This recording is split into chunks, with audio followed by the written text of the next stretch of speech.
de BFM Patrimoine et c'est notre promesse à l'entame de chaque demi-heure. On file sur le marché pour prendre le pouls de la tendance du jour. C'est Thibaut François que l'on retrouve chez Fastea Capital. Bonjour Thibaut. Bonjour Cédric. Bon, on essaye de reconquérir les 5009 ?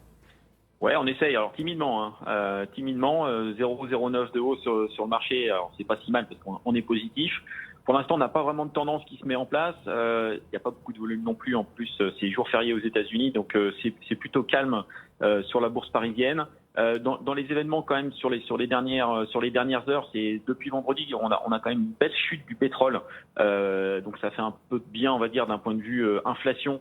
Le pétrole a quand même perdu $10 depuis vendredi, donc ça c'est plutôt dans les bonnes nouvelles, avec une détente des matières premières. Les taux restent tout de même toujours très élevés, autour de 2,20 pour l'OAT, qui bouge pas beaucoup. Donc voilà pour on va dire l'environnement. Après, d'un point de vue CAC 40 en général, on a quand même une pression baissière avec Saint-Gobain qui abandonne un peu plus de 5% ce matin sur la bourse de Paris.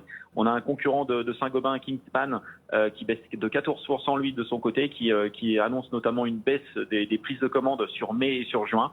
Donc petite pression baissière sur Saint-Gobain qui a très bien performé ces dernières années. L'environnement pour nous reste particulièrement porteur sur la zone Europe, mais c'est vrai qu'un petit peu partout dans le monde on va peut-être avoir un petit peu moins de visibilité donc avec ces prises de commandes, et donc les investisseurs, on va dire, prennent quelques profits sur Saint-Gobain qui a quand même extrêmement bien performé ces derniers mois. Voilà donc le premier regard que vous nous proposez ce matin sur le marché. Un mot aussi de Renault. Oui, Renault, en tête des palmarès, en tête des palmarès avec une hausse de 6%. On a Jefferies qui passe à l'achat sur le dossier,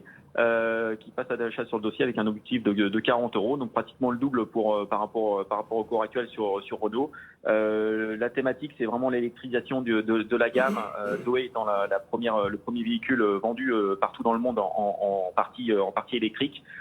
Et donc Jefferies revient sur le dossier avec un objectif de 40 € sur le dossier Renault, sachant que c'est un dossier où financièrement, d'un point de vue financier, pas trop de danger particulier. Après, la visibilité est quand même pas encore dingue pour les prochains mois, mais en tout cas ça permet de revenir sur le dossier avec une hausse de 6% ce matin sur le marché parisien. Et puis un petit mot également de Valneva, qui Exactement. est aussi une des fortes hausses du jour. Ouais, tout à fait. Dans le CAC 40, donc c'était Renault, et effectivement dans le SRD SBF 120, on a Valneva qui gagne 17%.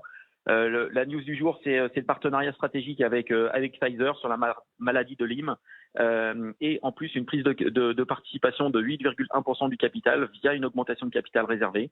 Cette augmentation de capital se fera autour de 9,49 € par action pour Valneva, ce qui est une 19% de hausse par rapport au cours de vendredi soir. Donc c'est bien sûr une bonne nouvelle pour Valneva, qui se donne une grosse flexibilité financière dans un marché qui va se tendre d'un point de vue taux et donc d'un point de vue endettement. Donc c'est plutôt une bonne nouvelle qui était pas du tout attendue sur Valneva.